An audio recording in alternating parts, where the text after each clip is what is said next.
Oke, baik ya. Kita mulai aja. Bismillahirrahmanirrahim. Assalamualaikum warahmatullahi wabarakatuh. Selamat malam buat rekan-rekan. Ini banyaknya mahasiswi ya yang ini bergabung malam ini nih. Terima kasih atas ketersediaan waktunya bisa bergabung di Vkom pertama kita malam hari ini ya. Kemarin sebelumnya sudah berkenalan lewat Adlink. Sekarang kita baru berjumpa di online. Jadi saya perkenalan singkat lagi. Nama saya Ika Puspitasari. Saya dosen pengampu mata kuliah pengantar bisnis. Jadi untuk satu semester ke depan ini ada 16 sesi ya seperti mata kuliah yang lain. Nanti kita akan upayakan untuk Zoom-nya di minggu ganjil, nanti 7 kali Vkom. Jadi kalau rekan-rekan bisa join, silakan join. Kalau yang belum bisa atau berhalangan atau misalkan ada di wilayah di luar Jakarta atau bahkan di luar provinsi Jawa nanti apa di luar provinsi apa DKI dan sebagainya atau ada yang di Kalimantan atau di pulau lain nanti bisa apa melihat recordnya dari Vicon kita. Untuk sesi yang ketiga, ini materi yang pagi tadi saya sudah share, mudah-mudahan sudah dibaca ya, nanti diunggah. Nah, ini nanti saya juga akan paparan singkat mengenai materi yang ketiga ini. Mungkin nggak lama lah, sekitar 15, 10 atau 15 menit. Nanti selebihnya kalau rekan-rekan ada yang mau bertanya atau kita diskusi, silakan ya. Baik, kita mulai aja. Saya mau share screen terlebih dahulu.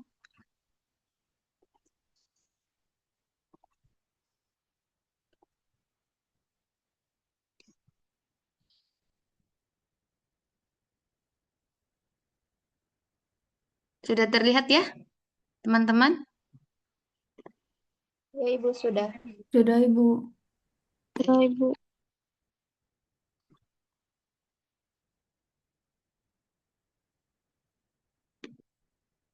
baik, kita mulai aja.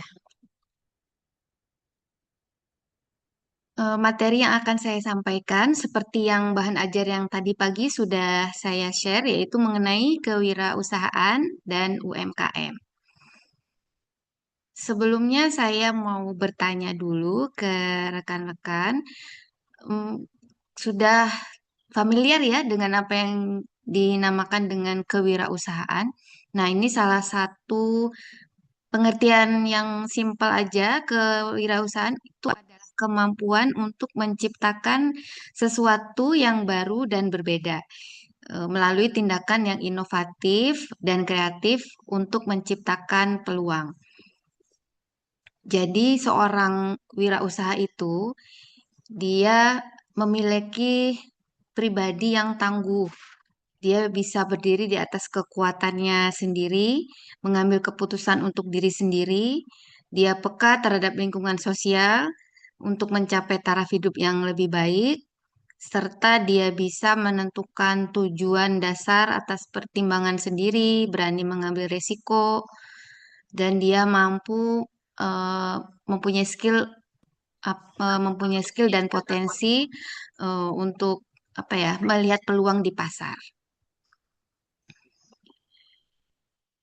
Berikutnya, setelah wira swasta atau wirausahawan itu mengenali dengan apa yang disebut dengan ceruk pasar, langkah selanjutnya adalah memulai bisnis.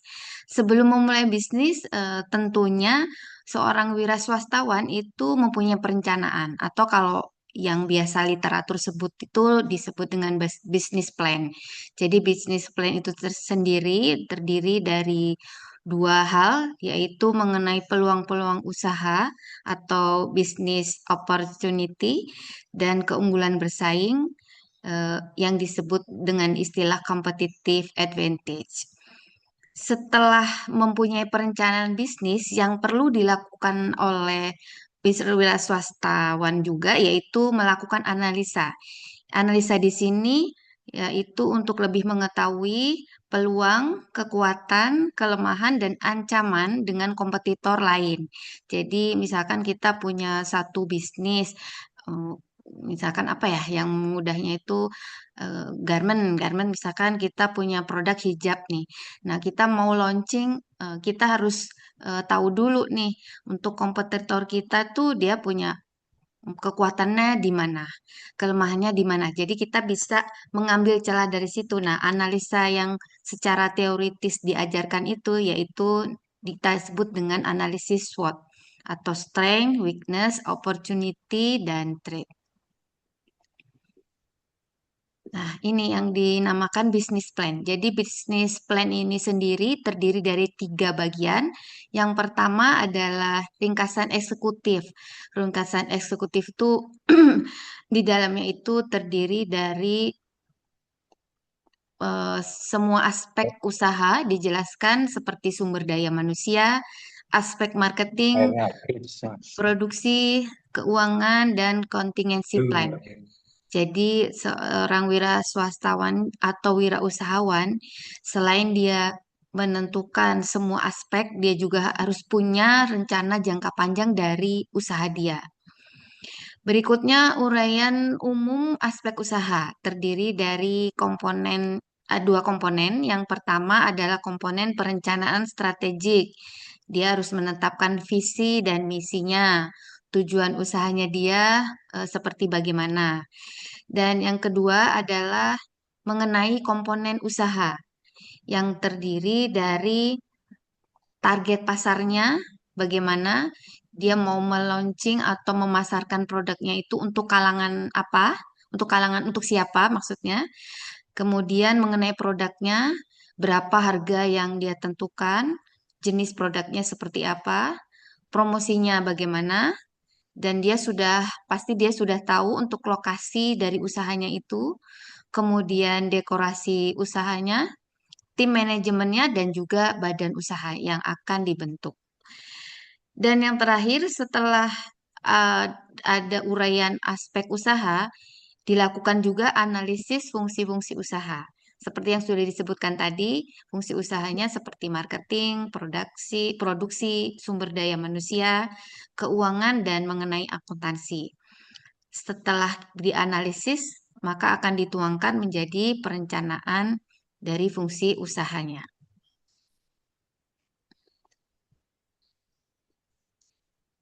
Nah, Itu selanjutnya, mohon maaf, tolong di mute dulu ya, bocor suaranya.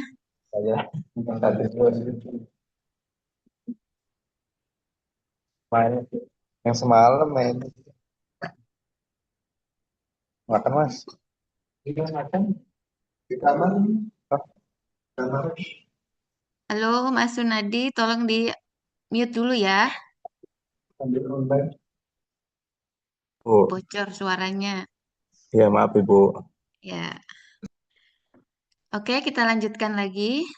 Sekarang kita masuk kepada UMKM. UMKM, rekan-rekan pasti sudah familiar. Jadi usaha mikro, kecil, dan menengah. UMKM ini sendiri adalah salah satu perwujudan dari kewirausahaan tersebut ya. Pengertian UMKM saya ambil dari Peraturan Menteri Koperasi dan UKM, yaitu merupakan suatu badan usaha milik warga negara Indonesia, baik perseorangan maupun berbadan hukum yang memiliki kekayaan bersih, tidak termasuk tanah dan bangunan, sebanyak-banyaknya 200 juta atau mempunyai hasil penjualan rata-rata per tahun 1 miliar dan usaha tersebut berdiri sendiri. Sedangkan untuk usaha menengah adalah badan usaha milik warga negara Indonesia yang memiliki kekayaan bersih lebih besar dari 200 juta sampai 10 miliar, tidak termasuk tanah dan bangunan tempat usaha. Berikutnya untuk klasifikasi berdasarkan kekayaan, seperti yang sudah saya jelaskan baru saja, untuk usaha kecil dan mikro maksimal 200 juta, untuk usaha menengah maksimal 200 juta sampai dengan 10 miliar. Kalau yang usaha besar ini di atas 10 miliar dan ini tidak termasuk dengan UMKM ya. Lalu ada klasifikasi berdasarkan jumlah tenaga kerjanya.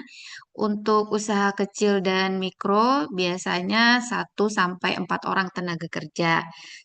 Untuk usaha menengah, tenaga kerjanya antara 20 sampai 99 orang dan di atas 99 orang sudah termasuk dalam kategori usaha besar. Nah, sekarang kalau untuk contoh-contoh dari UMKM itu sendiri, rekan-rekan mungkin bisa menyampaikan seperti apa bentuk dari UMKM. Silakan, siapa yang bisa apa mengemukakan sambil kenalan deh. Siapa ya? Mbak Bunga bisa ini respon saya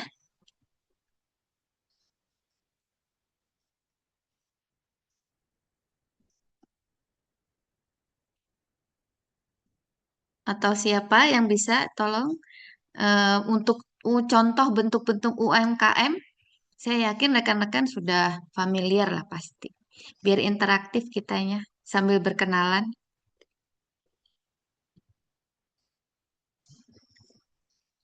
Contohnya aja kan Ibu ya. Ya, contohnya gimana, Mas? Silakan. Bentar.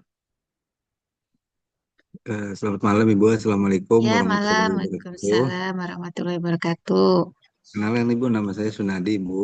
Dari Ya, kalau untuk contoh produk UMKM sih banyak sih Bu, seperti mm-mm. eh, soto atau kalau di sekitar rumah saya pribadi tuh Bu ya, Ya, kayak tukang somai, pedagang terus kaki lima.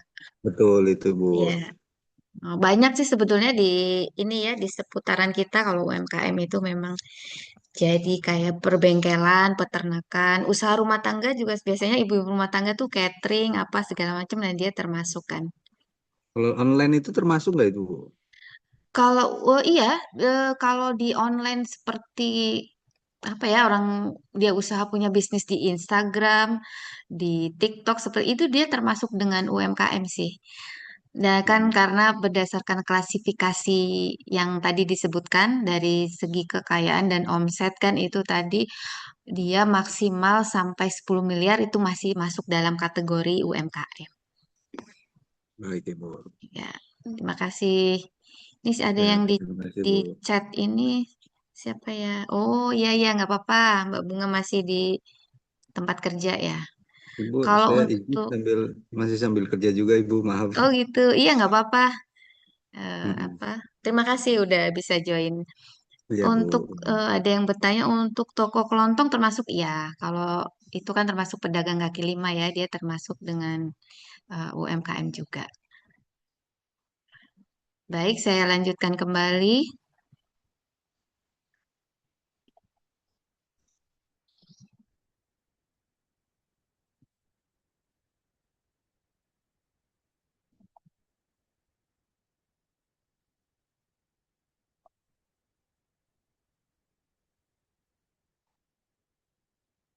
Sudah terlihat belum ya? Bu, masih sama seperti tadi. Sebentar. Oh ya, oke, saya lanjutkan lagi. Nah, sekarang kita berbicara mengenai peran UMKM dalam perekonomian Indonesia. Yaitu bisa menciptakan lapangan kerja dan mampu meningkatkan kesejahteraan masyarakat. Dengan UMKM juga akan membantu meningkatkan pemberdayaan potensi lokal dan mampu mandiri dalam perekonomian. Selanjutnya, dengan adanya UMKM akan mendorong inovasi bisnis dan memperkaya ekosistem bisnis suatu negara. Kita lihat pada data statistik tahun 2025, UMKM bisa menyumbang PDB sebesar 63%. Jadi cukup besar sebetulnya peran dari UMKM itu ya. Tetapi ada kendala yang dihadapi oleh UMKM karena UMKM itu pada dasarnya mereka dalam klasifikasi usaha kecil dan mikro, dan pada kebanyakannya tuh UMKM dia belum berbadan hukum sehingga dia mempunyai keterbatasan dalam permodalan dan juga akses terhadap lembaga keuangan. Kendala yang lainnya yang non-finansial seperti keterbatasan kemampuannya, kurangnya pelatihan dan pengembangan skillnya, kurang bisa beradaptasi dengan teknologi, kurangnya juga dukungan dari pemerintah, dan kurang pemahaman mengenai pembukuan dan akuntansi. Nah, untuk mengembangkan UMKM, pemerintah sebetulnya sudah menentukan dalam pasal 97 Undang-Undang Cipta Kerja yang menyatakan bahwa pemerintah pusat dan pemerintah daerah wajib mengalokasikan paling sedikit 40% produk atau jasa usaha mikro dan kecil serta koperasi dari hasil produksi dalam negeri dalam pengadaan barang atau jasa pemerintah pusat dan pemerintah daerah sesuai dengan ketentuan peraturan perundang-undangan. Ada beberapa kebijakan pemerintah yang sudah dilakukan untuk UMKM, diantaranya pembangunan infrastruktur, seperti pembangunan untuk konektivitas digital, satelit palaparing, base transceiver station, sehingga pelaku usaha yang berada di daerah terpencil akan terhubung secara digital. Program berikutnya pembiayaan. Sekitar 18 juta UMKM belum memiliki akses terhadap pembiayaan formal dan sekitar 46 juta masih membutuhkan tambahan modal sehingga pemerintah membantu melalui program KUR dan pembiayaan ultra mikro. Berikutnya digitalisasi UMKM. Manfaatnya yaitu untuk efisiensi operasional, untuk meningkatkan produktivitas, memperluas jangkauan pasar dan meningkatkan daya saing. Pada Januari 2022 sudah sebanyak 17,2 juta UMKM yang sudah terdigitalisasi dan di tahun 2025 sudah mencapai 30 juta yang go digital. Ini hampir mencapai dari yang ditargetkan yaitu sebanyak 40 juta UMKM. Berikutnya program pemerintah yang dijalankan yaitu peningkatan sinergi dan koordinasi dengan sektor publik, akademi, dan juga sektor swasta, termasuk juga bagaimana mengembangkan skema keuangan syariah untuk UMKM. Ini sangat diperlukan dalam rangka meningkatkan pemberdayaan usaha mikro, kecil, dan menengah.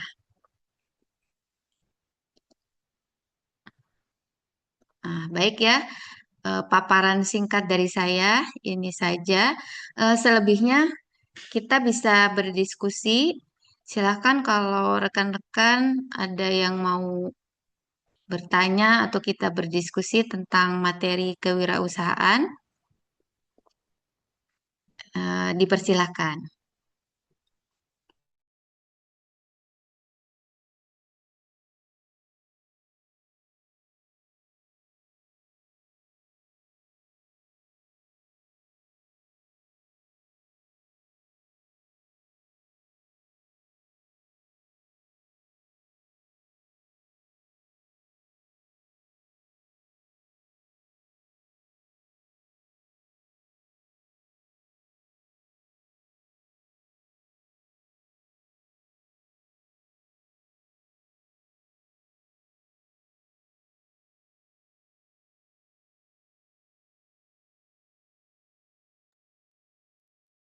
Ini kebanyakan rekan-rekan ada di tempat kerja ya?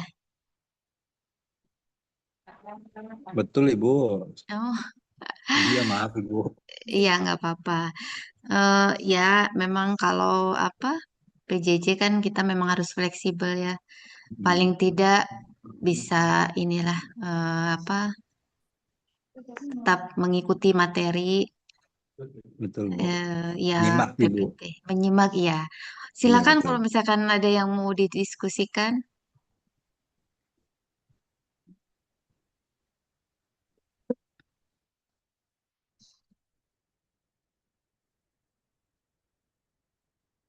Mas Sunadi bekerja di bidang apa kalau saya boleh tahu? Di rumah sakit nih, Bu. Maaf, Bu. Oh, rumah sakit. Iya, Kalau di rumah sakit sudah termasuk ini ya perusahaan besar, jadi dia nggak masuk iya, UMKM. betul, Bu. Di bagian administrasi sih, Bu. Oh, administrasi. Oke, oke. Itunya belum ada surat. Jadi menurut Mas Sunadi, UMKM di Indonesia itu sudah benar-benar berkembang atau bagaimana? Kalau untuk sekarang sih udah mulai berkembang ya, Bu, nggak seperti dulu. Karena kan sekarang udah banyak yang mengikuti perkembangan tuh seperti media sosial atau apa untuk pembayaran juga udah mulai pakai kris, ya kan, Bu? Ya, jadi sudah mulai apa maju ya selangkah ke depan untuk Betul, apa UMKM-nya. betul, Ibu. Kanan sedikit sebelah kiri. Kalau 509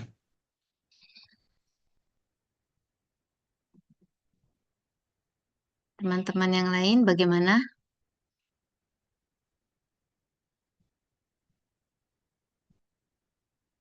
Apakah ada kendala jika menurut Mas Sunadi nih, yang sekarang yang komen yang bisa apa komunikasi baru Mas Sunadi sih, jadi saya tanya lagi jadinya. Kita diskusinya baru berdua aja ini ya nggak apa-apa ya. Baik, Ibu. Jadi kalau menurut Mas Sunadi, kadang ada gitu apa UMKM saya usaha nih, umumnya usaha rumah tangga Mhm.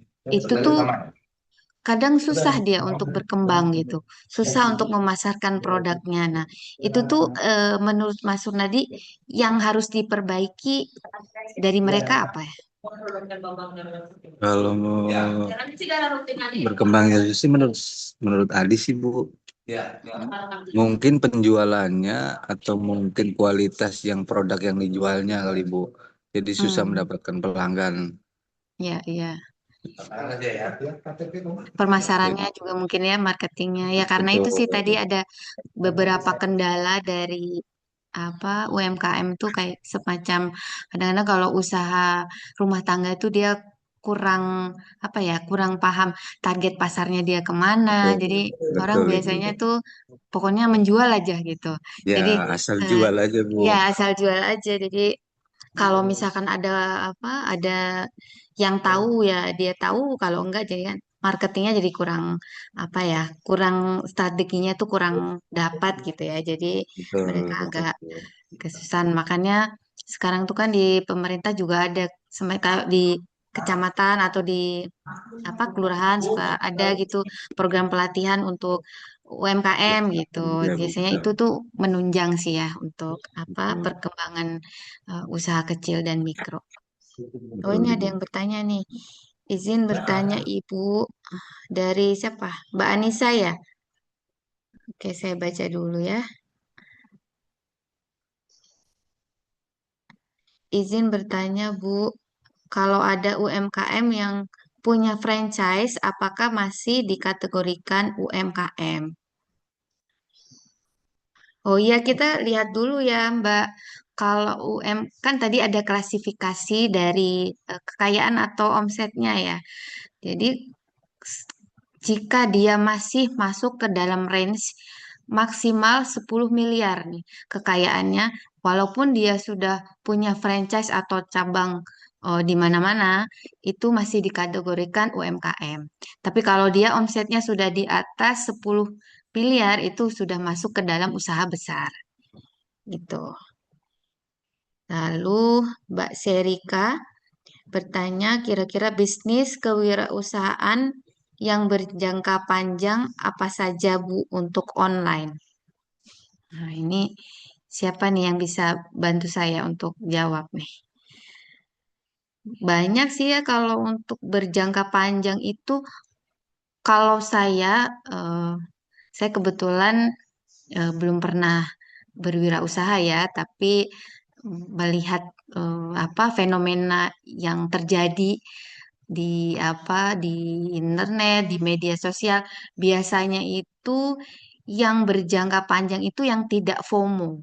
Jadi FOMO itu misalkan seperti usaha yang kue-kue artis. Nah, itu tuh biasanya itu FOMO di depan aja itu, tapi mereka tidak ada kontingensi plannya gitu. Jadi hanya beberapa saat dia viral, tapi berikutnya habis. Nah, biasanya itu kalau untuk yang berjangka panjang itu ya yang dekat dengan apa ya kebutuhan sehari-hari kita mungkin ya. Apa ya contohnya itu kayak bahan makanan juga mungkin bisa yang memenuhi kebutuhan sehari-hari lah Mbak. Siapa ya yang bisa bantu saya untuk berdiskusi ini? Saya Izin. panggil lagi siapa? Oh, Mbak Rizka. Siapa ini? Iya, Rizka Hani. sekarang nih, iya Bu. Silakan Izin Mbak, Bu. bisa menambahkan pertanyaan Ya. dari Mbak Syarika tadi? Kalau untuk saya yang bekerja ya Bu, menurut Iya. saya itu eh, di makanan atau mungkin laundry Mm-mm. itu tuh sangat membantu saya dalam eh, kehidupan sehari-hari itu sangat membantu. Sekarang kan saya pulang misalkan jam 5 itu baru Mm-mm. pulang dari kantor. Terus sampai Mm-mm. rumah tuh jam 6 udah capek, nggak ada kekuatan untuk Hmm, masak lagi kan Bu. betul Apalagi betul betul. belanja gitu kan. Jadi Iya. sekarang dengan kemudahan-kemudahan yang sudah ada seperti belanja online di Astro atau Sayur Box misalnya itu bisa Mm-mm. menghemat waktu saya untuk belanja. Jadi waktu di rumah itu saya bisa langsung masak eh, Mm-mm. dan itu eh, sangat membantu buat saya. Oh Begitu iya. juga dengan laundry, Bu. Iya, Kadang-kadang kan kita nggak punya waktu banyak ya, Bu ya, untuk betul betul. nyucinya, untuk nyucinya. Wah, kalau dipikirin kayaknya nggak akan beres nih gitu. Tapi dengan adanya apa toko-toko laundry di sekitar Iya, rumah saya itu sangat membantu. iya. Seperti itu. Oke. Terima kasih Mbak Rizka. Bekerja di mana Mbak? Saya di keuangan, Bu. Oh, Masya Allah. Di di Jakarta ya? Iya, betul. Oh iya teman-teman nih semua udah ini ya udah berpengalaman nih kalau di lapangan. Kalau saya malah belum. Makanya kalau sharing saya juga dapat ilmu nih. Baik, makasih ya Mbak Rizka ya jawabannya ya. Ya, jadi memang iya kalau misalkan untuk yang berjangka panjang itu yang dekat dengan kebutuhan kita gitu. Jadi seperti Mbak Rizka sampaikan tadi, seperti laundry, terus sekarang kan banyak ya kita belanja online, Astro untuk sayur mayur, terus kebutuhan sehari-hari kita. Jadi bagi yang bekerja itu jadi lebih efisien dan hemat tenaga, dan itu akan maintain gitu daripada usaha-usaha seperti yang ya gitu yang FOMO-FOMO gitulah eh boy artis atau apa. Kalau fashion itu juga sebetulnya jangka panjang juga sih ya karena semua orang juga butuh pakaian gitu, tapi akan lebih apa sih akan lebih mudah itu kalau usaha yang ya dekat dengan kebutuhan kita sehari-hari.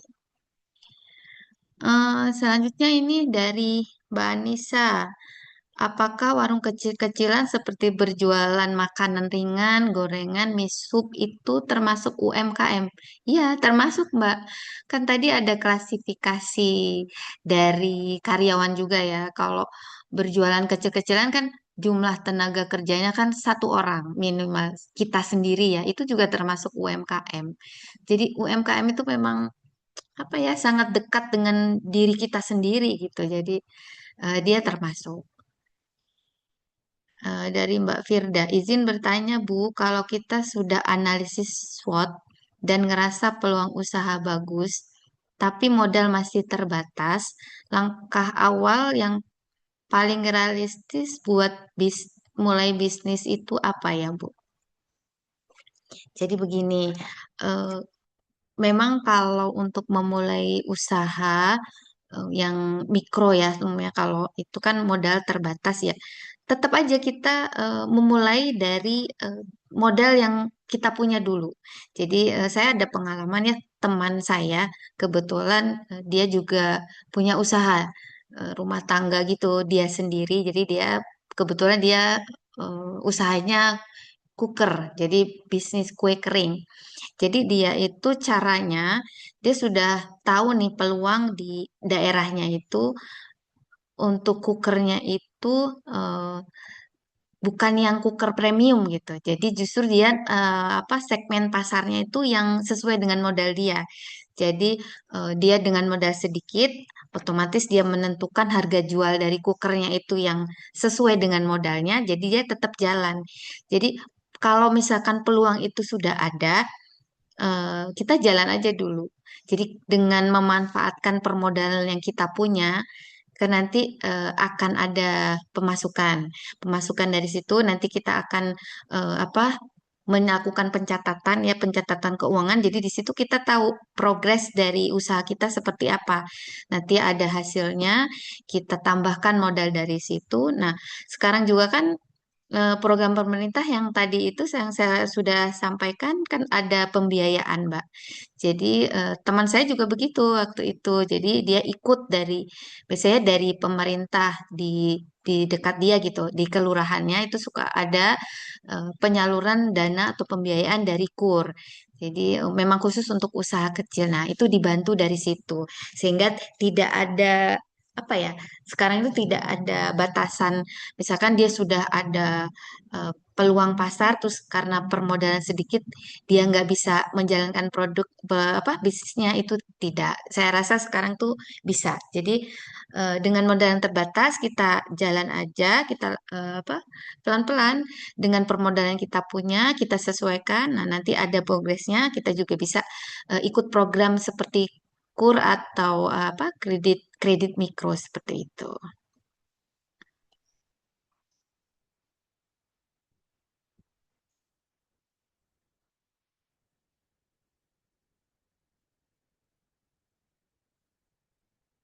Baik, eh, siapa lagi? Mari diskusi. Izin Mumpung Bu, masih saya ada izin waktu. bertanya Silakan, Mbak. terkait branding ya Bu ya. Ya, Selama ini kan orang-orang pasti lebih memilih produk yang sudah mereka kenal. ya, Misalkan produk popok, misalkan ya. meme pokok gitu. Dengan atau misalkan produk-produk tas seperti Tory Burch atau apa gitu kan Bu. Oh, ya, betul. Daripada yang lokal-lokal yang sekarang sudah mulai hype gitu kan. Eh, Mhm. di situ itu bagaimana cara kita memaintain atau kita mengembangkan produk yang kita punya, sedangkan orang-orang itu eh, sudah terbiasa atau memilih eh, brand yang sudah mereka kenal kayak gitu. Mungkin itu Iya. pertanyaan.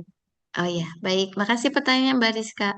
Iya. Jadi memang itu tantangan ya, tantangan dari usaha atau UMKM yang lokal eh, untuk memperkenalkan produknya. Jadi bagaimana cara dia untuk membuat customer itu mengetahui dan mengenal bahwa produk dia itu nggak kalah dengan apa tuh produk yang sudah ada di pasar.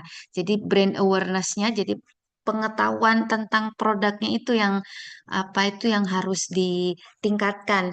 Jadi mungkin ya gitu promosi itu harus terus dijalankan ya. Biasanya kan sekarang kita ada media sosial itu Mbak. Jadi itu dimanfaatkan seperti di IG. Makanya sekarang tuh orang memperkenalkan produknya itu kan ada di seperti Shopee Live atau di TikTok juga kan apa yang istilahnya melalui gadget ya. Nah, itu eh, harus terus harus terus ini sih apa konsisten di apa dijalankan gitu ya. Memang untuk mencapai seperti yang brand-brand yang udah ada di pasaran memang perlu waktu, tapi setidaknya kalau usaha-usaha lokal itu dia mau menentukan strategi yang tepat untuk promosi, saya yakin kok lama-lama juga dia apa namanya akan bisa mensejajarkan dengan brand-brand yang udah ada gitu. Di kan apa sekarang produk lokal juga nggak kalah sih ya seperti dengan misalkan eh, produk-produk luar seperti Tory Burch atau apa ya yang udah terkenal gitu seperti Guess atau apa. Tapi produk lokal sekarang juga banyak juga yang bagus. Hanya saja apa namanya customer itu kurang aware gitu. Jadi kurang mengenal. Nah, itu tantangan dari usaha UMKM-nya itu sendiri.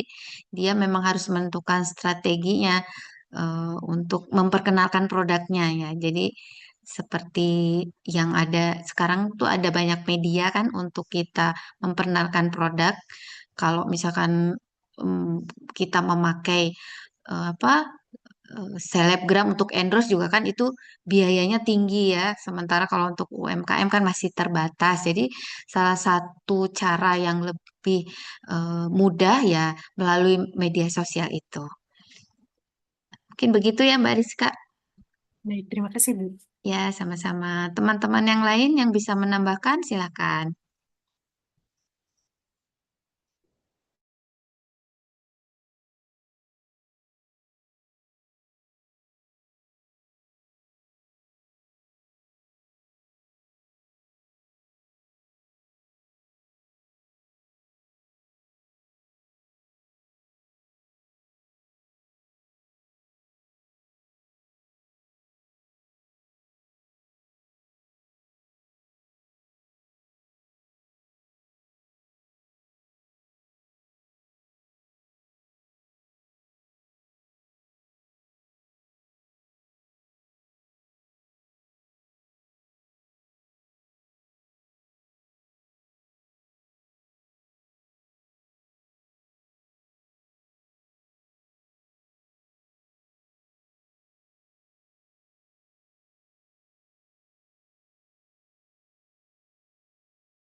Silakan, barangkali ada yang mau menambahkan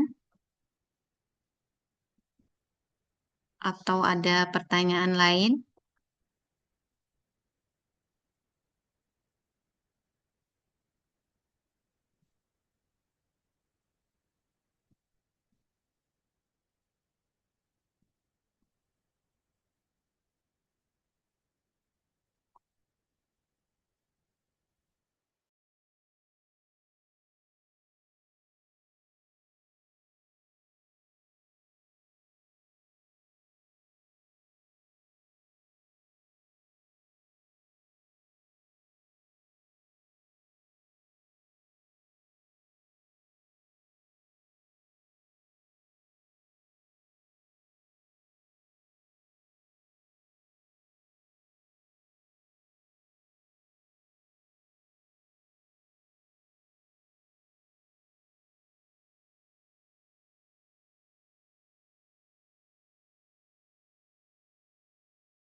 Kalau belum ada yang mau bertanya, saya mau bertanya deh, siapa yang bisa menjawab ya? Jadi kalau berdasarkan paparan yang sudah saya sampaikan dan juga materi, mungkin rekan-rekan sudah baca yang tadi pagi mengenai kewirausahaan. Jadi eh, bagaimana caranya, hmm, kalau kita ingin memulai suatu usaha, langkah-langkahnya itu seperti apa? Jadi misalkan mau menentukan bisnis apa dan langkah-langkahnya bagaimana. Lalu ide usaha apa yang ada di potensi lokal di daerah rekan-rekan? Siapa yang bisa menjawab? Silakan. Mungkin nanti pada suatu ketika ada yang ingin berwirausaha. Nah, itu ide lokal, potensi lokal apa sih yang akan dikembangkan gitu untuk dari rekan-rekan sekalian?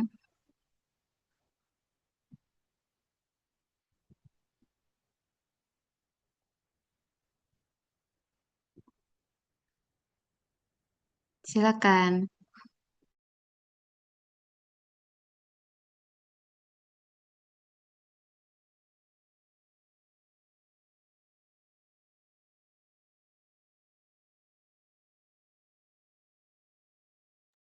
Izin, Bu. Ya gimana Mbak? Silakan. Izin menjawab ya, Bu. Tapi nanti kalau ada yang kurang mohon ditambahkan ya, Bu ya. Iya, iya, silakan.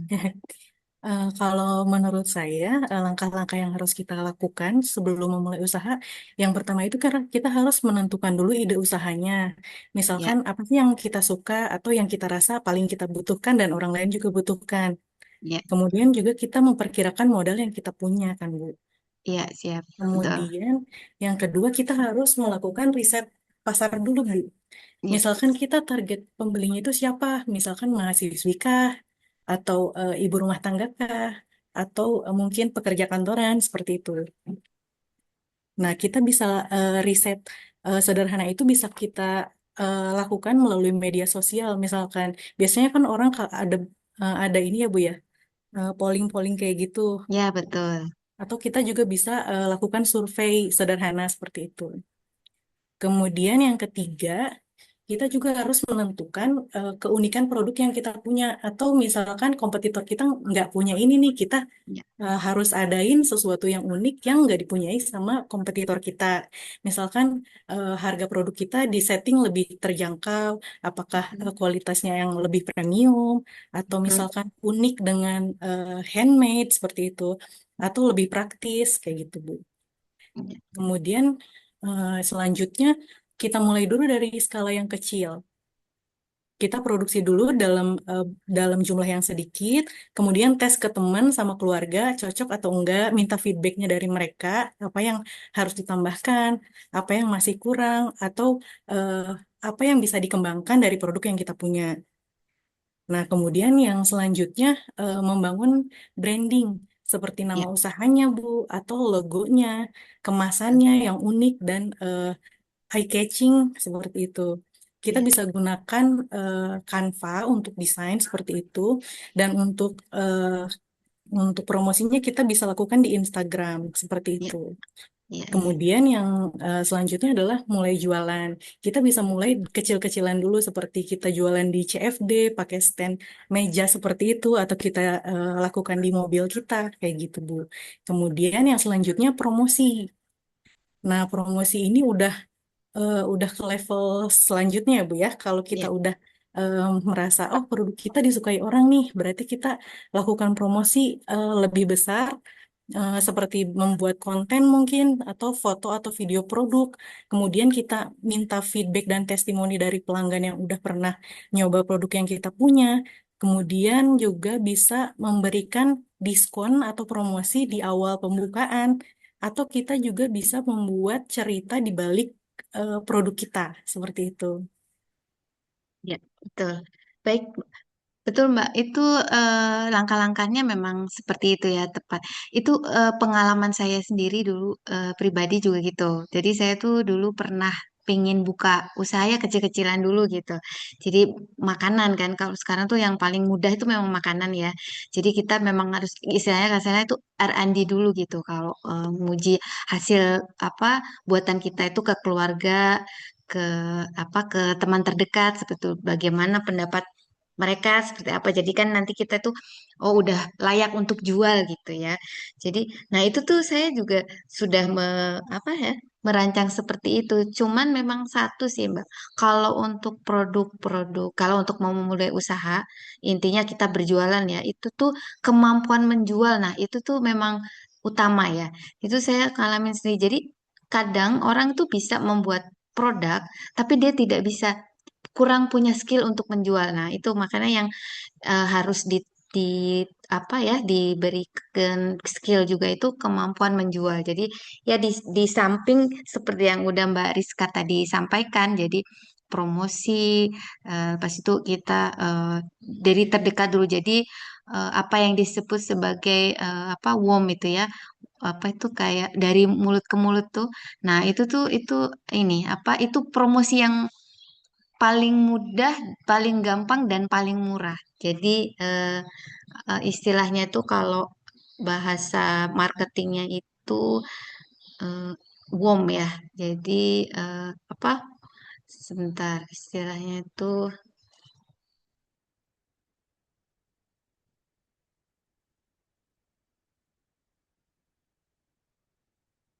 word of mouth.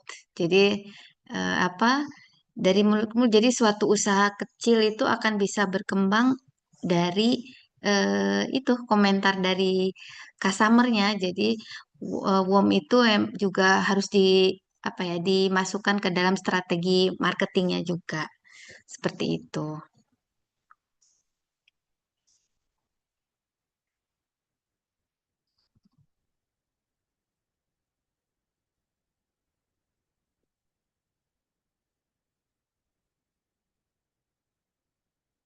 Ada lagi? Oh iya, ini ada pertanyaan. Izin Ibu bertanya dari Ikoma Azari. Ini Mbak atau Mas ya? Izin bertanya, Bu, apa kesalahan paling umum yang membuat UMKM baru itu sering bangkrut di tahun pertama? Padahal dagangannya itu laris manis. Padahal warungnya ramai, pembelinya banyak, tapi tabungannya kosong atau malah terlilit hutang. Itu biasanya problemnya di apa ya, Bu? Oke. Terima kasih pertanyaannya. Jadi, umumnya kendala ini termasuk kendala UMKM ya, Eh, Mbak apa Mas ya? Eh, jadi biasanya kalau kasus seperti ini tuh ada pada pencatatan ya, pencatatan atau pembukuan. Biasanya kalau UMKM itu, terutama usaha yang mikro, mereka itu belum begitu paham tentang pencatatan sederhana, pembukuan, misalkan pemasukan dia berapa, modal yang dia keluarkan berapa. Jadi mereka itu intinya menjual aja. Jadi omset mungkin besar, tapi karena itu tercampur, jadi biaya operasional pribadinya dia tercampur dengan eh, apa eh, biaya atau tercampur dengan omset dia, dagangan dia. Nah, itu biasanya jadi agak rancu gitu di perhitungan untuk penghasilannya. Jadi itu umumnya mereka jadi nggak bisa terpisah ya, mana itu modal, mana itu untuk kebutuhan sehari-hari. Nah, biasanya seperti itu. Ya karena problem di pencatatan. Makanya kalau untuk usaha mikro itu kan suka ada tuh penyuluhan-penyuluhan di kelurahan untuk pembelajaran akuntansi sederhana. Jadi ada pemisahan untuk dana pribadi dan juga untuk modal usaha. Sehingga nanti dia akan tahu gitu modal dia sekian juta misalnya atau sekian ribu, dia harus mengalokasikan semaksimal mungkin untuk usaha dan untuk perkembangan usahanya. Nah, itu harus terpisah dari keuangan dia sendiri pribadi. Nah, itu bisa diantisipasi.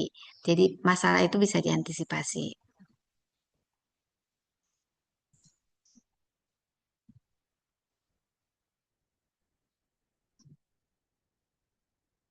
Begitu ya, Iko, Mak. Ya, terima kasih. Siap, mudah-mudahan nanti di sesi Zoom berikutnya bisa berbicara langsung ya, yang nggak bisa hari ini nggak bisa menyampaikan.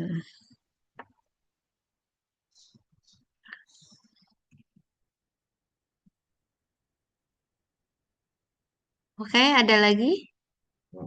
Waktunya sudah pukul 7:12. Mungkin rekan-rekan juga sambil bekerja, jadi kita nggak usah lama-lama. Kalau misalkan masih ada, silakan disampaikan.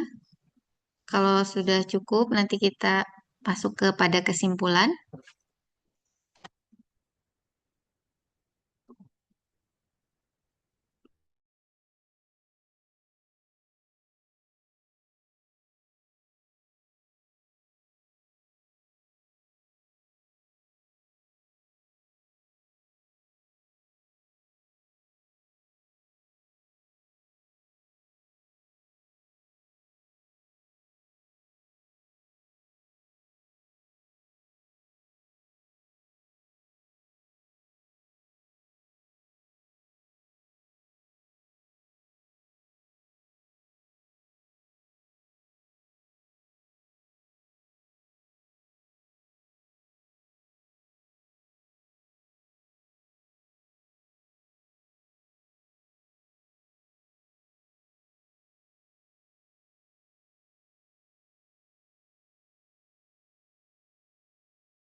Ya, baik ya. Eh, Sepertinya udah nggak ada lagi yang mau bertanya.